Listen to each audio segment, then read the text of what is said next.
പിന്നീട് അങ്ങോട്ടൊരു കാര്യമായ ചോദ്യം ചെയ്യൽ അവിടെ നടന്നു. കാര്യമായ ചോദ്യം ചെയ്യൽ എന്ന് അഭിഷേകിന് പറഞ്ഞാൽ എന്താണെന്ന് മനസ്സിലാവുമായിരിക്കും.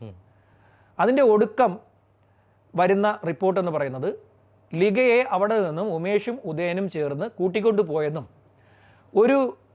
ഈ കൊതുമ്പ് വെള്ളമുണ്ടല്ലോ, കൊതുമ്പ് വെള്ളത്തിൽ കയറ്റി ഈ പറയുന്ന ഈ കൂനന്തുരുത്തിലേക്ക് എത്തിക്കും, പനത്തുറയ്ക്ക് അടുത്തുള്ള കൂനന്തുരുത്തിലേക്ക് ഈ നദി കടത്തി എത്തിക്കുകയും അതിനുശേഷം ഈ കണ്ടൽക്കാട്ടിലേക്ക് കൊണ്ടുവന്ന് ലഹരി കൊടുക്കാമെന്ന് പറഞ്ഞാണ് കൊണ്ടുവന്ന് റേപ്പ് ചെയ്തെന്നും കണ്ടിന്യൂസ്ലി റേപ്പിന് ശേഷം വീണ്ടും റേപ്പ് ചെയ്യാൻ ശ്രമിച്ചപ്പോൾ ലിഗ അത് തടഞ്ഞപ്പോൾ ഇവർ കഴുത്ത് മുറുക്കി കൊന്നെന്നുമാണ് പോലീസ് പിന്നീട് പറയുന്നത്.